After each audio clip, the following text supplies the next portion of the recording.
सलाम। क्या आप अपने जीवन में सक्सेसफुल होना चाहते हैं? तो आप कहेंगे हाँ। तो उसके लिए आपको क्या करना पड़ेगा? मेहनत करनी पड़ेगी, ज़्यादा पढ़ाई करनी पड़ेगी, ईमानदारी से काम करना पड़ेगा। हाँ, ये सारी चीज़ें तो करनी पड़ेगी, लेकिन इसी के साथ आपको और भी कुछ चीज़ों पर ध्यान देना है। भजन संहिता 1 अध्याय में लिखा है, क्या ही धन्य है वह पुरुष जो दुष्टों की युक्ति पर नहीं चलता। पुरुष माने पुरुष और स्त्री दोनों के लिए लिखा है।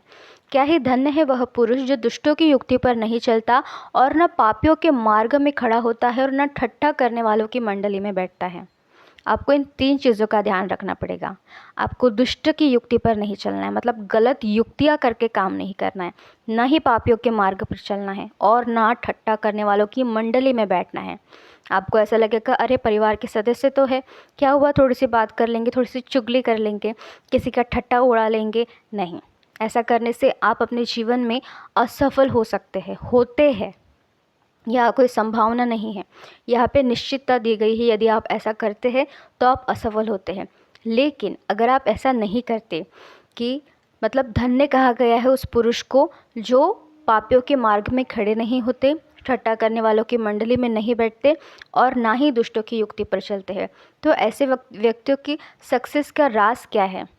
तो यही काम करने से उनके जीवन में परमेश्वर उन्हें सफलता देते हैं और वह व्यक्ति उस वृक्ष के समान होगा जो बहती नालियों के किनारे लगाया गया। अब यह बहती नालियाँ मतलब ऐसे झरने के सोते के पास, ऐसे नदी नाले के पास उसकी आशीष उस वृक्ष के समान होगी जो निरंतर उसको एक सोता मिलता रहेगा, जो उसके वृक्ष को बढ़ने में सहायता करेगा, फलवंत होने में आशीष देगा और वो अपनी ऋतु में फलेगा। मतलब जब आप अपने कामों को कर चुके होंगे पूरी मेहनत के साथ और 3 चीज़ों को ध्यान रखते हुए, तो आप अपनी ऋतु में फलेंगे और आपके पत्ते कभी नहीं मुरझाएंगे।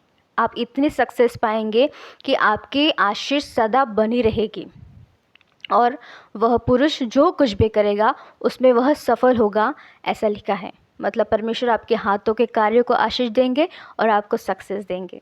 तो सक्सेसफुल होना चाहते हो तो ये ज़रूर कीजिए। प्रभु आपको आशीष दे। Praise the Lord.